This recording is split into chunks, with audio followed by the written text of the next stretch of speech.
所以我覺得我哋做一個藝人係咪應該要多啲閱讀，學多啲嘢？我就所以叫你，不如你學卡拉 OK，你教唱歌啦，你一路學緊，你咪教咯。正式陪佢哋唱，你會進步得好快。就係你頭先講嘅嘢啦，覺得自己唔夠，所以我而家都仲學緊。但係我覺得唱歌係夠嘅，你識得歌多，你練啊嘛。係，但係教人係另外一種嘢嚟嘅。咁我而家去學嘅時候咧，我都覺得我學咗好多嘢。因為其實就算話而家嗰套唱歌方法啦，又或者係唔同咗以前嗰套喎。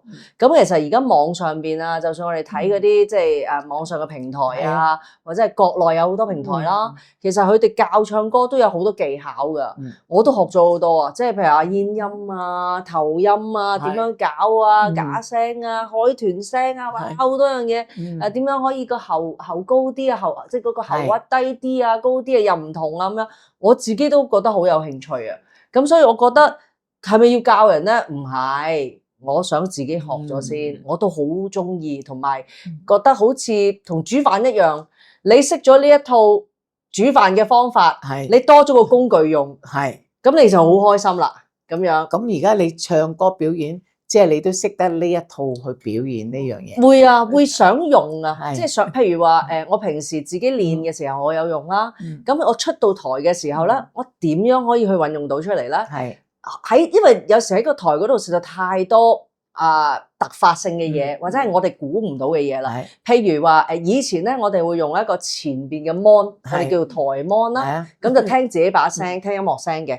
而家又轉晒噶啦，唔係啦，大部分嘅音樂師都係入耳嘅，篤住隻耳仔嘅。我哋唱歌都要入耳嘅。好啦，有時我聽唔到，我試下拉咗一隻落嚟聽清楚啦，冇聲嘅前邊係，你只可以帶呢個先有聲，係啦，咁你就要聽清楚啦，因為呢一個係最幫到你噶啦。